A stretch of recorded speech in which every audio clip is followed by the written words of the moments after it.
কিরে, তোর মা তো বললো তুই নাকি ছেলে পছন্দ করে রেখেছিস। না মানে আমরা ওই একই অফিসে কাজ করি। তা কবে বিয়েটা করছিস? মানে না, সব যখন ঠিক হয়ে গেছে বিয়ের কার্ডটাও পাঠিয়ে দিস, আমি চলে যাবো। बात तो सही है। আরে না না বাবা, ওরকম কোনো ব্যাপার না। আর ছেলের কাজটা কি? না না বাবা, ওরাও ব্রাহ্মণ। ব্রাহ্মণ? টাইটেলটা কি? চক্রবর্তী, গাঙ্গুলি, মুখার্জি, কোনটা? না, ওরাও গাঙ্গুলি।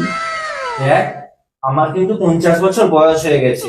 আমি এখন সেজে সেজে কাউকে ফোন করে বলতে পারবো না সম্বন্ধের ব্যাপারে।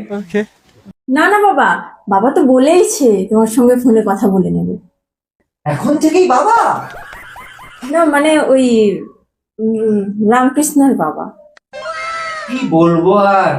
উনি খুব ভালো, খুব মিশুকে, তোমার খুব ভালো লাগবে ওনাকে। ওর বাবা তো ভালো, আমি তো কালো, যত দোষ তো আমার। না না, উনি সত্যি খুব ভালো মানুষ। জানো, উনি পুলিশে চাকরি করেন। ও, পুলিশ? বাবা, তাহলে তো ওনার বড় বড় বড় লোকের সঙ্গে ওঠা বসা, বড় বড় হট চ্যানেল, তাহলে তো আবার নাও করতে পারবো। बात तो सही है। আরে না না, তুমি যেরকম ভাবছো ওরকম না, উনি সত্যি খুবই ভালো মানুষ। দেখ, ছেলেকে কিন্তু আমি বিয়েতে কিন্তু কিছু দিতে পারবো না। না না বাবা, ওরাও একদম দেওয়া নেওয়া পছন্দ করে না। ঠিক আছে, ডেট ঠিক হয়ে গেলে জানিয়ে দিস, আমি আর তোর মা গিয়ে আশীর্বাদ করে দিয়ে চলে আসবো। আরে না না, মার তো ওকে খুব পছন্দ।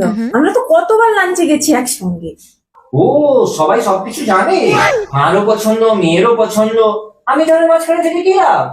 बात तो सही है। আমি তাহলে বাড়ির কেউই না, আমাকে কেউ কিছু জানার প্রয়োজনও মনে করে না। ঠিক আছে বাবা, এরপরে তোদের কোনো প্রবলেম হলে আমাকে কিন্তু বলতে আসিস না, বলে দিলাম। আরে বাবা, আরে বাবা,